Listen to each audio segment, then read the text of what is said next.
السلام عليكم ورحمة الله تعالى وبركاته، ومرحبا بكم مرة أخرى في هذا اللقاء الذي يتجدد معكم دائما على قناتكم قناة إشارة تي في. إذن قرار جديد من الكاف الكونفدرالية الإفريقية لكرة القدم لإيقاف المهزلة والتلاعب بالحقائق الذي يحدث في الجزائر. البلاغ يخص أو القرار بالأحرى يخص ما قامت به اللجنة المنظمة، حيث اعتبرت المنتخب المغربي منتخبا منسحبا، وبالتالي فإن المنتخب الذي سيواجهه يجب أن يأتي إلى الملعب ويطلع لأرضية الملعب، وطبعا يقوم بجميع الإجراءات، يعني ملء ورقة المقابلة والحكام وما إلى ذلك، المصاريف كلها والإجراءات كلها، ثم تسجيل 3 نقاط على الفريق الغائب واعتبار نتيجة 3-0. في القانون هذا الإجراء كيتعمل مع الفريق اللي امتنع عن الحضور أو اللي انسحب من شي تظاهر، واللي كيطبق عليه هذا الإجراء. أما اللي تعذر عليه الحضور بسبب الجهة المستضيفة فما كيطبقش عليه. لذلك الكاف خرجت بقرار إلغاء هذه النتائج هذه اللي عملت اللجنة المنظمة في الجزائر، إلغائها، واعتبار المجموعة اللي كيتواجد بها المنتخب المغربي المحليين الأقل من 23 سنة مجموعة فيها 3 منتخبات فقط، وأن محتلي الصف الأول والثاني هما اللي غادي يتأهلوا، يعني غادي يلعبوا 3 الماتشات فيما بينهم، يعني كل منتخب غيلعب مقابلتين ماشي 3، واللي تكلاصا الاول والثاني غادي يدوزوا، بمعنى ان غيتقصى منتخب واحد عوض ما كانوا غيتقصاو 2 المنتخبات. اي بمعنى صريح ان التخربيق اللي عملوه في الجزائر ضرب في هكذا في الصين. إنا لله ودعنا دخلوا ومنين تخرجوا، راه هذاك الاجراء هذاك ماشي قانوني. اضافه الى هذا أحالت الكاف ملف عدم المشاركة المنتخب المغربي إلى الهيئة القضائية. يعني الآن عاد غادي يبدا المعقول، الآن الهيئة القضائية هي اللي غادي تصدر دابا مداولة، دخلتوا للمداولة. من سيعاقب؟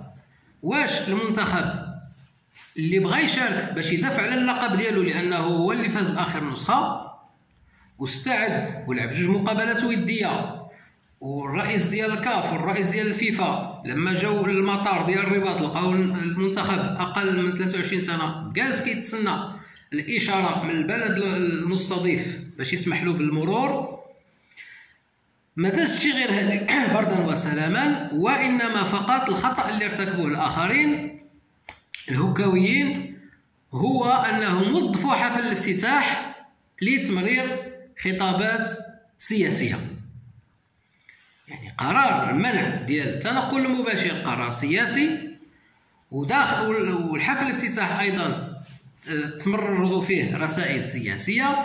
إذن لننتظر شكون اللي غادي يتعاقب وشكون اللي كيستحق العقوبة. نجيو لنقطة أخرى، يعني قلنا كاين مجموعة ديال الأخبار في هذا الفيديو هذا، هو صامويل إيتو اللي كان هذه واحد 3 شهور أو شهرين أو غير شهر كان يستفز من طرف يوتيوبرز الجزائري في قطر، وشبروا إيتو سلخو واحدة.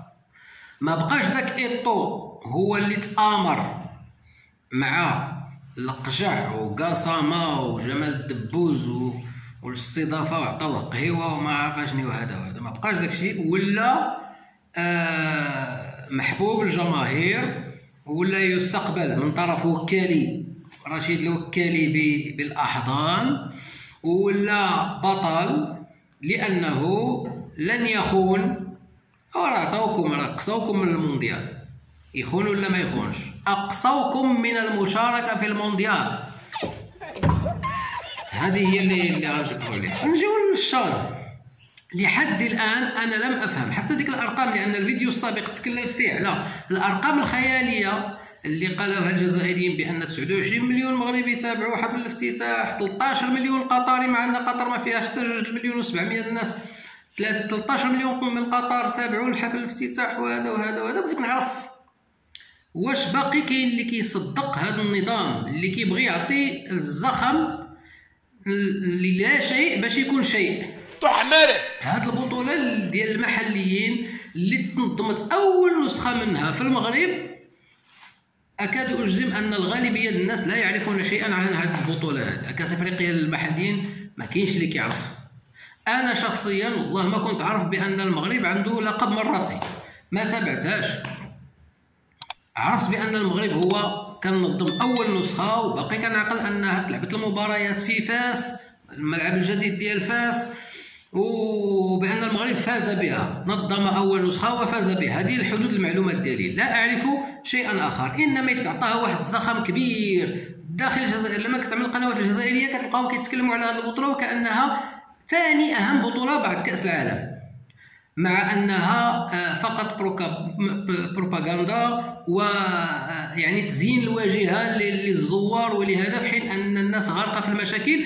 والبارح بالضبط خرج الشيخ علي بن الحاج فيديو كيصور بنفسه ويعلق عليه بنفسه، وهو يصور الشوارع التي زينت ووضعت فيها الاشجار والجهات اللي كتعيش المأساة، قاذورات وازبال، وكأن الشعب الجزائري ما كيستحقش يعيش في النظافه. فقط هذوك الفراقي وهذوك البعثات اللي غادي يجيو وهذوك الوفود، هذيك جوج الاسابيع اللي غادي يدوزوها يعيشوا في، واش ديك الناس هذوك ما غاديش يرجعوا للجزائر في يوم ما؟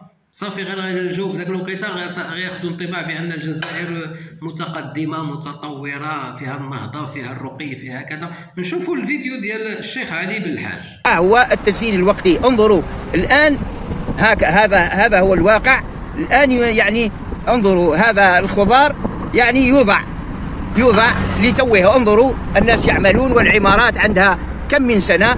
يعني انظروا كل هذه الاشجار وكل هذا الذي ترونه هو في الحقيقه، انظروا ها هو الصوره. لماذا؟ لان الطريق هذا، وبمقابل الطريق انظروا الى حجم المرور.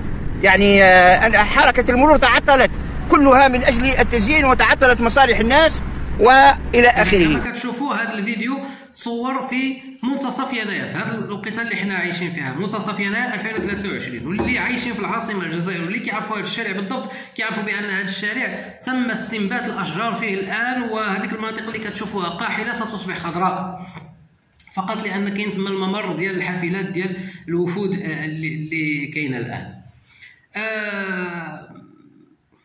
كيعطيو واحد الزخم كبير، ربما باش ينسيو الناس في مشاكل، ربما باش يعني الناس تعتقد بان هناك فعلا جزائر جديده، باش الناس ياخذوا انطباع، الزوار ياخذوا انطباع بان هذا البلد هو بلد يعني قطع اشواط، وكأن الناس ما كيجيوش في اوقات اخرى. ما فهمتش الناس كيفاش كيفكروا صراحه. الخبر الثالث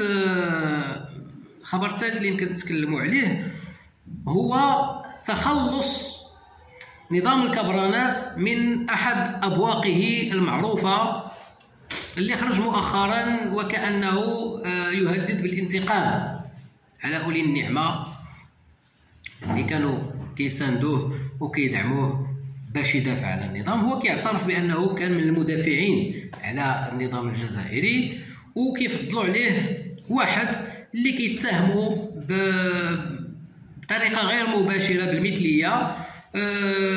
هذا البوق الجديد القديم هو فعلا ماشي جديد، ولكن كان فقط كيدير فيديوهات عاديه. الان توفرت له وسائل ماديه باش يعمل بلاطو، باش يستضيف ناس ويعمل بحال برنامج حواري باش يهاجم المملكه المغربيه ورموز اسياده بالمملكه المغربيه. نسمعوا لهذا التهجم ديال هذا البوق اللي تخلصوا منه ملي بداو كيسربوا له كيعطيوه بعض المعلومات مغلوطه، اهمها اللي هضرنا فيها سابقا بخصوص استقبال الملك محمد السادس لامهات لاعبي المنتخب. طبعا المنتخب مع امهاتهم، وهو سوق بان هذوك ماشي امهاتهم بل الاميرات ومن العائله الملكيه.